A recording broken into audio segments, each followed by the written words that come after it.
If we reference a standard, and that referencing of a standard has a legal effect, which is presumption of conformity, which gives you an advantage, this cannot be uncontrolled. It is normal, and industry has to accept that it is normal that the Commission needs to control in some way before giving a standard this magic effect of presumption of conformity. So rubber stamping standards done by industry, we cannot do that. We will not be able to do that. We will never be able to do that.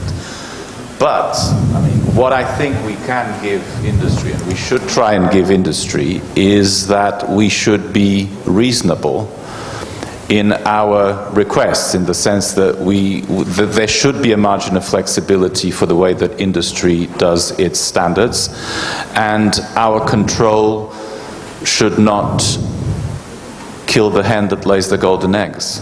So it could be a lighter touch. Yes. Yeah. But no, but we cannot be asked for there not to be any touch at all. No. And specifically to the point on connected cars? I'm giving you a slightly bureaucratic reply because that's not my area. I understand from what, I mean, the principle seems to be fair licensing, if I understand. So it's not that when you say that you don't have access to that IPR, you possibly have access to that IPR, but you have to pay a license. So, but I mean, I'm not, but this is not, you know, I'm talking about, I'm happy to, you know, to get more information from you, but I'll have to canalize it to the people who know. Okay, before we move to the broader questions, just on this harmonization question, the legal, the light touch but not no touch, anybody want to react on that? Or, okay, yes, Henri, and then Juliana. Just a thought, but on this debate between yesterday and today, I heard concepts like risk-based standards on the one hand and legal certainty. Now, there is no absolute legal certainty in a field that is risk-based by nature, as just there will be no standard that produces an absolute certainty. And this, in the dynamic environment, where these parameters are changing all the day.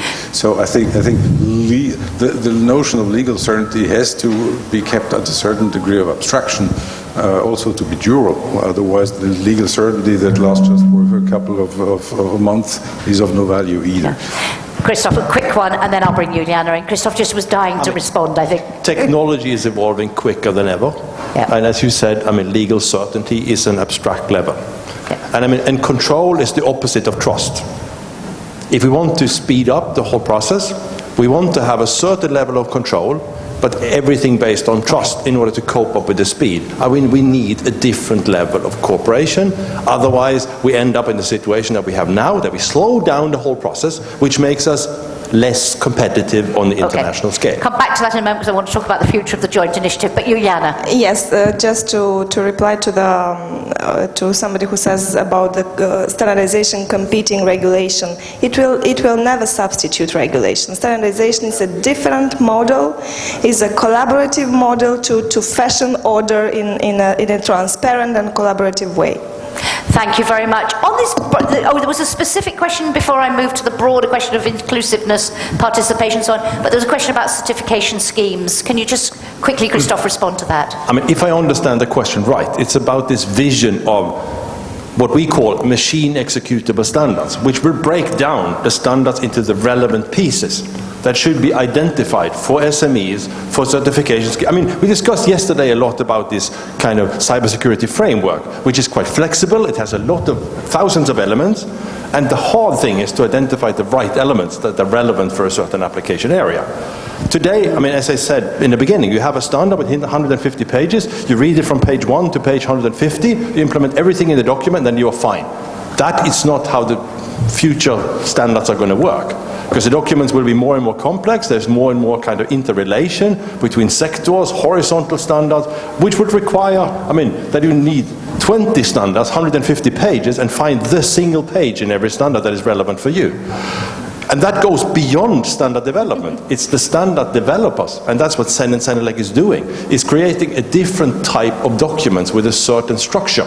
And the structure will enable a service that we're not providing today, which has to be provided by the publishing companies that we have in our national standardization bodies, in order to utilize the knowledge that is kind of in these standards to put up another level of service that can enable kind of new certification schemes that can enable SMEs to find the relevant standards for their application. But they are not buying standards.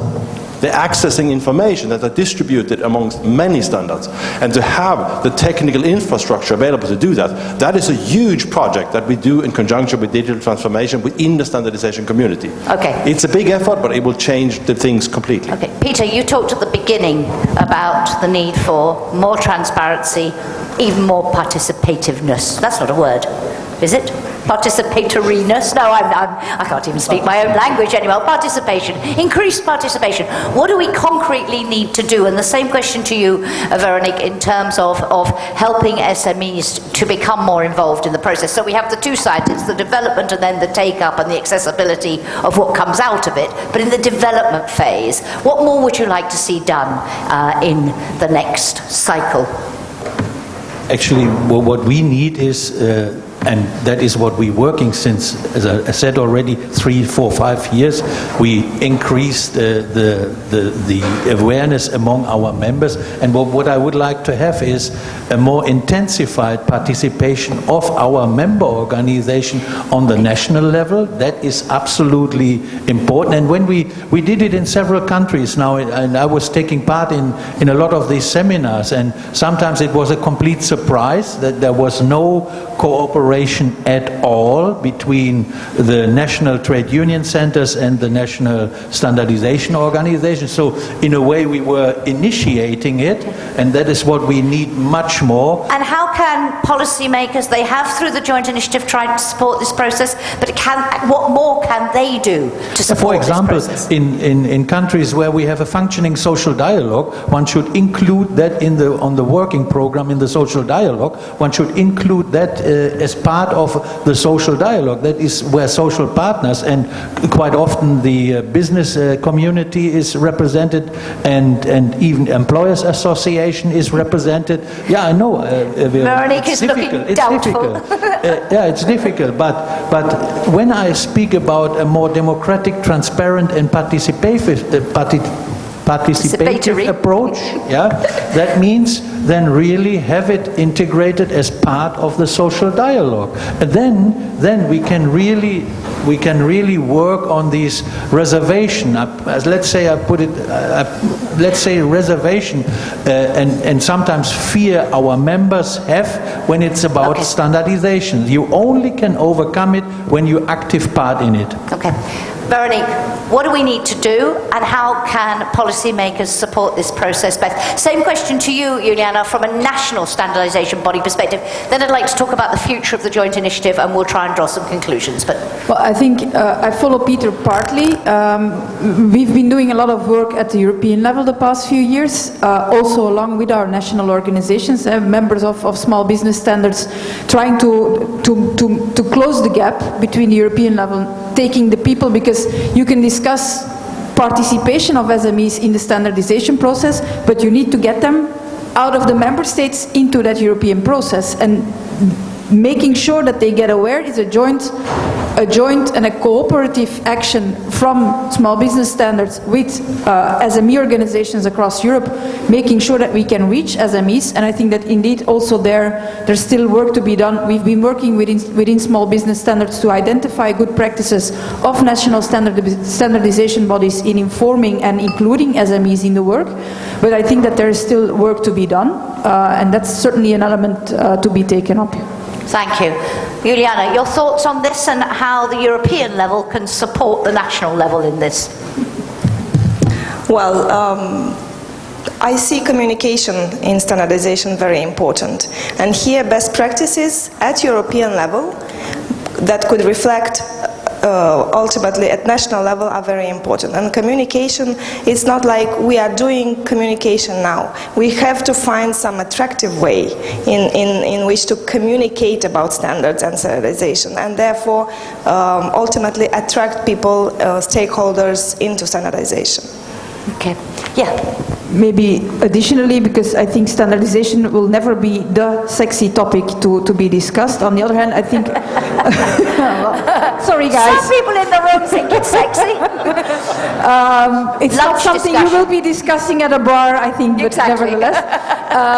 No, I think that also capacity building, because coming from a national SME organization, having discussed when we were at European level discussing the standardization package a few years ago, there's still capacity to be built on the topic as well, and I think that there is a crucial role also for cooperation between the European level and the national standardization bodies to reinforce know-how and capacity to participate. Okay, we're moving to the end of time, and I do want to focus on the joint initiative for a moment. And Joachim, could I perhaps ask you first just really to tell us what your thinking is about the lessons we've learnt. I know you feel it's been a great success, but you said there's more even to do. What lessons have we learnt from the last 3 years, and where do you think we go from here? Well, I mean, first of all, possibly just to still on this big issue of the standardization making process. I mean, I cannot agree more that trust is very important. It's just very difficult to get to it, and it's very difficult to find out exactly what you need to do in order to provoke the existence of trust. But we all agree that it's very important. I think that, you know, there's clearly it is an issue. It is an issue, and where trust exists, things work, and where trust doesn't exist, things don't work. And we have to think about intelligent ways of bringing that trust in, besides all systems and definition of responsibilities and guidebooks and manuals and God knows what. But that was one of the purposes, was it not, of the initiative, of the joint initiative? Yeah. To bring that, to build that trust through the dialogue. So I think that this idea of identifying all the actors interested in standardization and doing things together, which is very much what the GIS has achieved, has been a very good thing. I think we have to, now we're at the end of a political cycle, so Commission is coming to an end, we've got a new European Parliament. I think it's time to start thinking about what could be the GIS of the future. We haven't yet got many, you know, what do we need to pursue, what do we need to follow up, what do we need to do more. We haven't yet, me and my team, thought exactly about what this concretely be, but I think I have difficulties in believing, okay, yeah, we had the gist, it was good, so thank you very much. There's unfinished business that we need to work on. Exactly. Okay, what could, any of you, answer his question to feed into their thinking, what could the GIS of the future look like? Who would like to come in? Juliana first. I will say 3 things. We need to talk to each other, we need to listen to each other, and we need to keep our minds open to possibilities and opportunities. And that is what the GIS has been trying to do. In terms of building on that, where would you put the focus to achieve those goals? In terms of what the future priorities should be, do you think a similar initiative, the same thing continued? What is your thinking on? Yes, there's much to continue. Yes, on different actions, there's much to continue. And what we've learned is that we talk, we collaborate, and therefore there's more and more trust between all the parties involved. So don't reinvent the wheel. Exactly. Carry on, Christoph. I mean, it was helping us to build up a network between policymakers, between regulator and the standardization community, which is very good because it's understanding how the system works, it's understanding how we can improve the cooperation. We need to keep that network alive. It is essential because listening to, let's say, other viewpoints, reflecting, what does that mean for me? And then put it into action. To me, there's way too little action. And as I said in the beginning, the opposite of trust is control, or say it even more clear, is micromanagement. And what we perceive these days is that we have had a very good dialogue. We build up trust between individuals that have been involved in this network, but there's other parts, especially in the Commission, that try to tell us in detail what we're supposed to do. And that is really micromanagement. And that is perceived as no trust at all. So what implications does this have for as we go forward? Are you saying we need to involve a broader community in this on their side in order to extend the understanding and build the trust with what does it mean practically? Or if we have a network and active groups that are bringing forward proposals, listen to them, trust them, and not have a separate department drawing conclusions out of something else instead of just listening to the proposals that are already on the table. So there is good results, good starting points, initiatives coming from this joint initiative. Just do it and implement it. Other thoughts on the future of the joint initiative, Veronique? I think that a community has been built and the dialogue between stakeholders has grown, and I think that indeed continuing that work will certainly also help in raising awareness and building further capacity on standardization process, participation and further development for the future. Thank you. Peter, and then Henri. Yeah, I think standards will have only an acceptance when all benefit from standards, and therefore we have to include all who can have a say in it. So that means the broader the alliance for good standard is, that the more they will be accepted. And how do we get to that? How do we get that inclusiveness? Whose job is it to embrace an even wider community? Because there's been quite a lot of emphasis on that in the last 3 years. What more do you think we need to do? I think we are on a good way, and the Commission is doing what the Commission can do, but the politics has to deliver as well. And as I said, I speak for one part of the social partners. We want to do that we want to integrate it in the social dialogue, and actually we negotiate now with SME United and Business Europe. We will negotiate an agreement on digitalization. Yeah? So we do already something, and that can maybe help to set standards in the world of digitalization. So include all the societal stakeholders, and in particular, of course, the social partners. Henri. Yeah, it seems to me, looking at this joint initiative and the situation in the sector, that the right thing are actually being done, and my encouragement would to continue on this. There is no other way than an efficient public-private partnership to cope with the needs of our market. So we could continue this way of inclusiveness with all the partners and stakeholders. I would enlarge this in saying that the consideration should be also beyond or include the limits of the sectors. Obviously, the digitization is going through all sectors of the economy, including services, and this needs to be tackled in a sense of togetherness and together.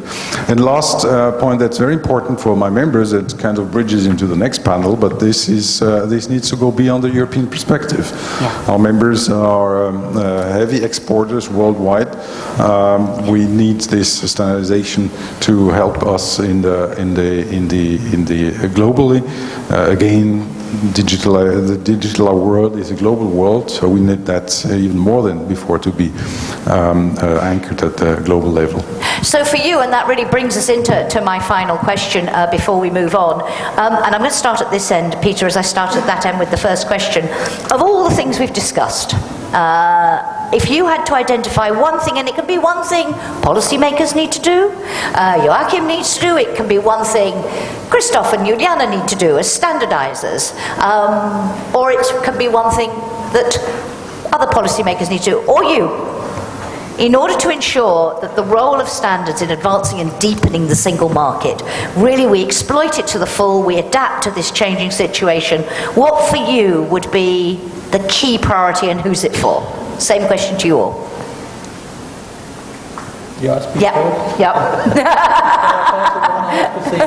you need, who's ready to dive in? Henri, please. Well, I would just reiterate what you just said. I think this approach of this inclusive approach of stakeholders across the sectors worldwide is the key.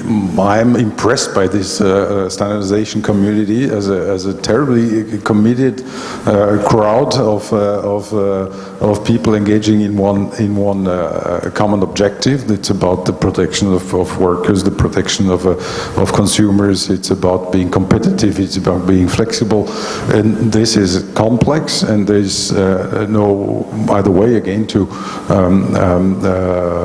yield the expected result, but doing this the way you're doing. So my encouragement and congratulations. Keep on. Priority is don't stop.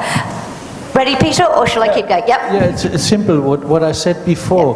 When we deliver standards where everybody can benefit from, I think then we get really the support, and then people will support and stakeholders will support, and they will be more accepted. But when standards are directed against people, and of course you as a trade unionist, you know what I'm talking about. When standards do lower the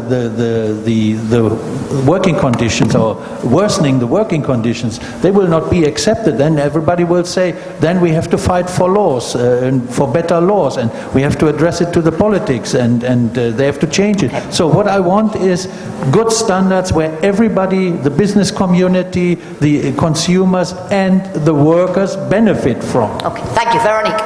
Well, I think I'm going to put forward the SME compatibility test for standards. We've developed that within small business standards. I want to broaden it a bit. First, take on our responsibility as SME organization, making sure that our SMEs across Europe see the benefits and also are inclined to participate in the standardization process. Secondly, calling on the standardization bodies to make sure that SMEs can participate and that it's accommodated for that they can participate and that their voice is also taken into account. And then looking to policymakers, asking to continue support that SMEs can indeed participate in the standardization process, and that jointly we can also show them the benefits. Thank you very much. Juliana. Informed citizens can make informed choices, and therefore it goes also to stakeholders, to industry. Informed industry can make informed choices, and therefore my key priority is education. I will turn to education. First, for the awareness purposes, for those that currently are invited to participate in EU standardization, but also for developing new, for forming, educating new practitioners, future practitioners. Thank you. Christoph. Single most important point, rebuild trust in the system that we have. Our system is unique. We are trying to build education around the beauty of our system. We are exporting our system. I'm spending a lot of time in China trying to explain what is so fantastic about the European system. And everybody is kind of jealous on what kind of system we have. We should not question that system and counteract with micromanagement and destroying the beauty of the system that we have. We have all the recipes, just do it, but make two steps forward instead of one forward and one backward. Thank you. And you have the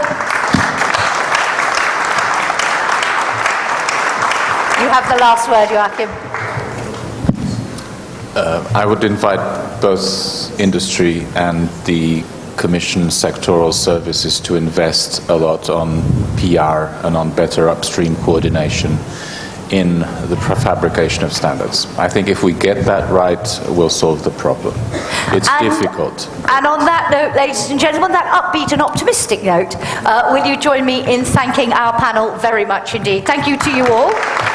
You may return to the comfy seats and relax. We will hear from Joachim again later on. He is going to come back at the end of the morning to reflect on what we've heard. But please, thank you very much to our first panel.